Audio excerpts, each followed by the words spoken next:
Bhagavate Vasudevaya Om Namo Bhagavate Vasudevaya Om Namo Bhagavate Vasudevaya Namo Vishnupadaya Vishnu Krishnaya Putri Srimad Bhaktivedanta Swami Niti Namine Namaste Saraswati Devi Gauravani Pracharine Vishesha Shamyavadi Bhashita Desatarine Jai Sri Krishna Chaitanya Prabhu Nityananda Shri Advaita Gadadhar Srivasadi Gauru Bhaktivinoda Hare Krishna, Krishna Krishna, Hare Hare, Hare Rama, Rama Rama, Hare Hare, Mukham Karoti Vachalam, Pangum Langaite Girim, Yat Krupatam Aham Vande, Shri Gurum Dinatarine, Hare Krishna. So today we'll see verse number 4 of chapter 7, Knowledge of the Absolute. So we have seen in the first 3 verses, Krishna told Arjuna that about the perfect yogi, and he also told that um, if you practice yoga or connection with the supreme in full consciousness of me, and if your mind is attached to me, you can know me in full. And then he told that if you understand this knowledge, Arjuna, I will tell you this knowledge. So if you understand this, there is nothing more for you to understand. Then Krishna told in yesterday's verse, we saw that out of many thousands, one tries for perfection, and out of those who attain perfection, only one knows. Very few know him in Tattvata, in his reality. So now, this after explaining the glorification of the knowledge, now Krishna starts explaining about the knowledge. So he is explaining both the knowledge, phenomenal and nominal, that we can see, that we cannot see. So let us see today's verse. Bhumir apo nalo vayu Bhumirapo nalo vayuh kham mano buddhir evacha kammano buddhirevacha ahankar iti yame bhinna ahankara iti yamme ahankar binna yame bhinna is next. Bhinna prakrutir astada ashtada. binna binna prakritirastada. Bhumir apo analo vayu Bhumirapo nalo vayuh kham mano buddhir evacha kammano buddhirevacha ahankar iti yame ahankara iti yamme bhinna prakrutir ashtada. binna prakritirastada. Please chant. Bhumirapo nalo vayuh kammano buddhirevacha ahankara iti yamme binna prakritirastada. Bhumir apona lovayu kammano budir evacha ahankara iti yamme binna prakritir astada.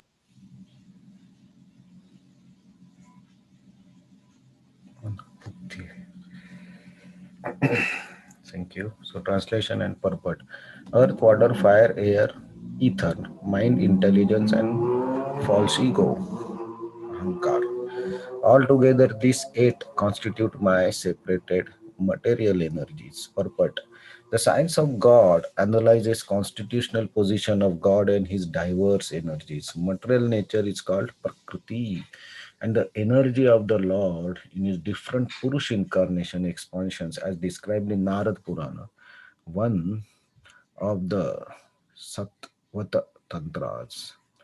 Vishnosto त्रीणि रूपाणि पुरुषाख्यानि अथो विदु एकं तु महत सृष्टि द्वितीयं तु अंड संस्थितं तृतीयं सर्वभूतस्थं तानि ज्ञात्वा विमुच्यते. For material creation, Lord Krishna's plenary expansion assumes 3 Vishnus. The first Mahavishnu creates the total material energy known as Mahat Tattva. The second, Garbhodakshai Vishnu enters into all the universes to create diversities in each of them. The third, Kshirodakshai Vishnu, is diffused as the all-pervading super soul in all universes and is known as Paramatma. He is present even in the within the atoms. Anyone who knows these three Vishnus can be liberated from material entanglement. This material world is temporary manifestation of one of the energies of the Lord. All the activities of the material world are directed by three Vishnu expansions of Lord Krishna. These Purushas are called incarnations. Generally, one who does not know the science of God Krishna assumes that this material world is for enjoyment of living entities and that living entities are the Purushas, the cause, controllers, and enjoyers of the material energy. According to Bhagavad Gita, this atheistic conclusion is false. In the verse under discussion, it is stated that Krishna is the original cause of material manifestation. Srimad Bhagavatam also confirms this. The ingredients of material manifestation are separated energies of the Lord. Even the Brahma Jyotir, which is the ultimate goal of the impersonality, is the spiritual energy manifested in the spiritual sky. There is no spiritual diversities in the Brahma Jyotir as they are in Vaikuntha Lokas, and the impersonality accept the Brahma Jyotir as the ultimate eternal goal. The Paramatma manifestation is also temporary, all pervasive aspect of Shikadaksha Vishnu. The Paramatma manifestation is not eternal in spiritual world. Therefore, the factual absolute truth is the supreme personality of Godhead Krishna. He is the complete energetic person and he possesses different separated and internal energies. In the material world, the principal manifestations are eight, as above mentioned. Out of these, the first five manifestations, named earth, water, fire, air, sky, are called the five gigantic creations or cross creations, within which five sense objects are included. There are manifestations of physical sound, touch, form, taste, and smell. Material science compromises of these 10 items, nothing more. But the other three items, namely mind, intelligence, and false ego, are neglected by the materialistic. Philosophers who deal with mental activities are also not perfect in knowledge because they do not know the ultimate source, Krishna, the false ego, I am, and it is mine, which constitutes the basic principle of material existence, includes 10 sense organs for material activities. Intelligence refers to the total material creation called Mahat Tattva. Therefore, from the eight separated energies of the Lord are manifested the 24 elements of material world, which are subject matter of Sankhya atheistic philosophy. They are originally offshoot from Krishna's energy and separated from him, but atheistic Sankhya philosophers with poor fund of knowledge do not know Krishna as the cause of all causes. The subject matter of our discussion in the Sankhya philosophy is only manifestation of external energy of the Lord as described in the Bhagavad Gita.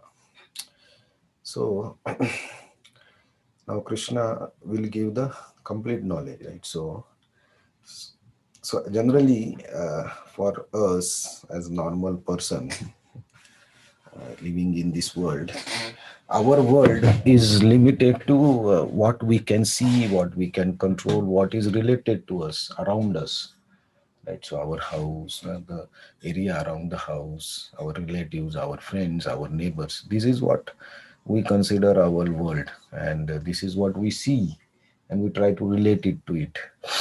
So Krishna is trying. So the original purpose of Krishna is how to connect mind to Krishna. Right? He's trying to tell that to Arjuna.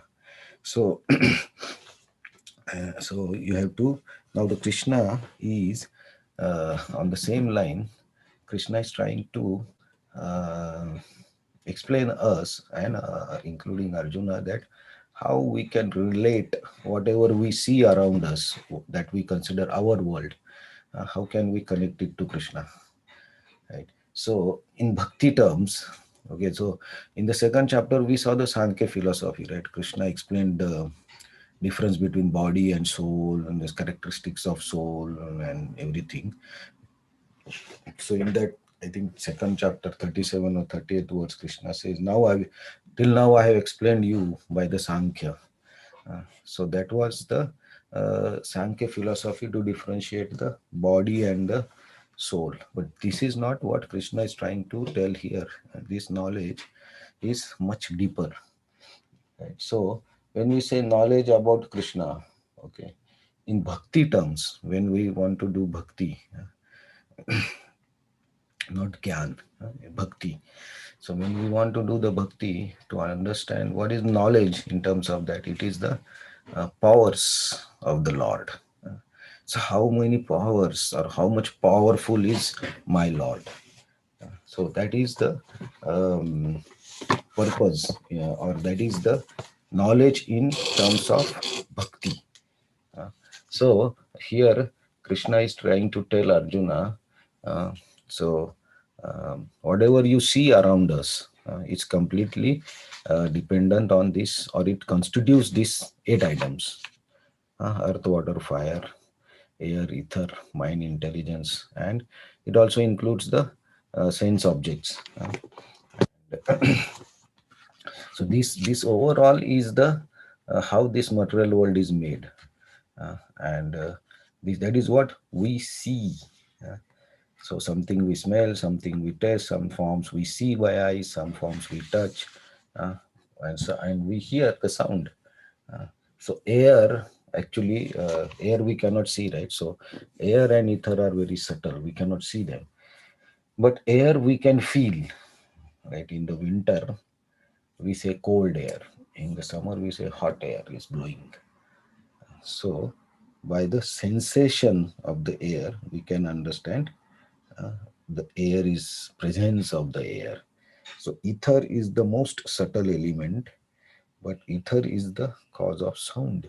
So whenever we have sound, we hear the sound, we say that the sound is the representation of ether. So Srila Prabhupada here in the translation, Srila Prabhupada or purport, Srila Prabhupada used the word sky. Somewhere he says the word sky is used to represent that, okay, the sound represents the ether.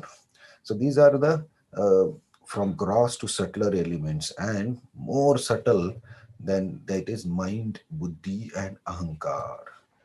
So mind and buddhi are very subtle. Ahankar is the cause of me and mine. So through which we perceive the things.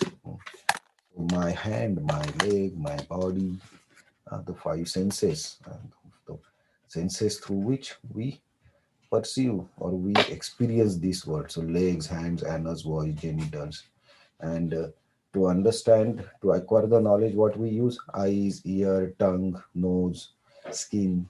So all these, so are the senses that we use to understand the world around us. So the material world, when we say whatever is around us, is consisting of all these things. So how this is energy? Uh, so water is energy, right? From water we can create electricity.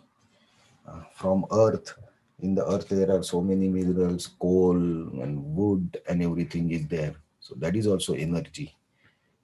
Air is energy. Air, wind, by windmills we create energy. Uh, so sound is also energy.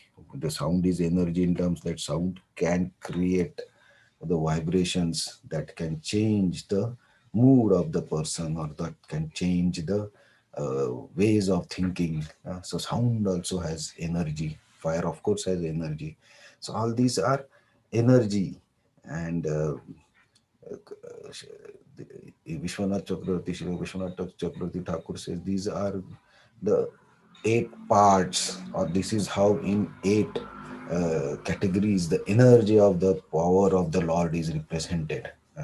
So Krishna is trying to tell Arjuna that whatever you see around you, Arjuna, is my energy, is one of my energy. So whenever we see fire, okay, then we should understand, oh, it is Krishna's energy. Whenever we see electricity, it's created some with some means, like maybe nuclear also, but that is also part of energy. It's nothing that we create which is does not exist in this world. We use the elements or resources of this world to create the energy. So everything relates to Krishna. So whatever we see, Krishna is trying to tell, that it is coming for me, it is my energy. And also when we think I am very intelligent, or the mind that bewilders us, that makes us to do things that we don't want to do, so that also has energy. Intelligence has power. If we use intelligence power properly, we can use the mind and we can do whatever we want. If we use the intelligence in the wrong way, then also people can create havoc in this world. So that also has tremendous energy. And of course, ahankar is the cause of most of the problems, that I and mind, from where all the problem starts. So all these are energies of the Lord, but these are the bhinna, they are separated energies. So Krishna is trying, now he is explaining what we can see. So but all these energies, they operate based on something. Somebody has to operate them. So who operates them, who uses them, that is the something which is higher than these all the elements, because they cannot operate on their own. Uh, so but if somebody can use all these energies, they can do something from that. So that Krishna explains in the next verse. Because Krishna has told that I will explain you both the uh, gross, the knowledge that you can see, and the knowledge that you cannot see, both I will explain you. So now he has explained one type of knowledge, or in bhakti terms we say powers of the Lord. So that's why when we study this chapter also about the knowledge, it's not directly jnana yoga, because we are studying the uh, powers of the Lord to understand the Lord. So when we try to do anything which throws more light, or by which our attachment to the Lord increases, that is not knowledge. That is the bhakti part of the knowledge, because we understand the power. So that's why this chapter also recommends, or that this chapter also is a part or the start of the bhakti yoga. So where we try to understand how much powerful Krishna is, why he wants us to focus our mind on him, or connect with him, or think of him, because he is the source of everything. So Srila Prabhupada also explains this very, very important verse from Narad Pancharatna about three Vishnus, how these Vishnus have different responsibilities by which they create this world. Uh, and then Srila Prabhupada also mentions about the uh, different aspects of realization, Brahma Jyoti, Paramatma, and Krishna, Swayam Bhagavan. So everything actually is the representation of Krishna. So whatever every person is trying to understand the Lord, he is actually trying to understand Krishna in one way or other, so directly or indirectly. So this is what Krishna wants us to understand. Whatever you see around us, try to connect it to Krishna, so that it becomes bhakti. You don't see it separate from Krishna. Try to connect it to Krishna, so that we can think of Krishna always. So let us see about the more about his powers. Uh, this is one, eight energies, maybe external, separated. And let us see about the more energies that Krishna will explain in the next verse. Hare Krishna. Thank you very much. So, anyone wants to add any? Because these verses are very useful to all of us to stay connected with the Lord.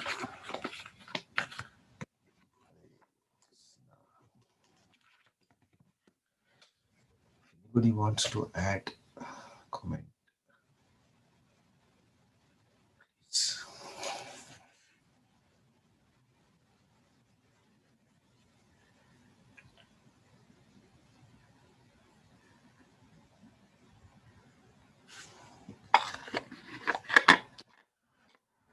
Okay, thank you very much for joining. Let's see tomorrow about more about the powers of the Lord. Hare Krishna.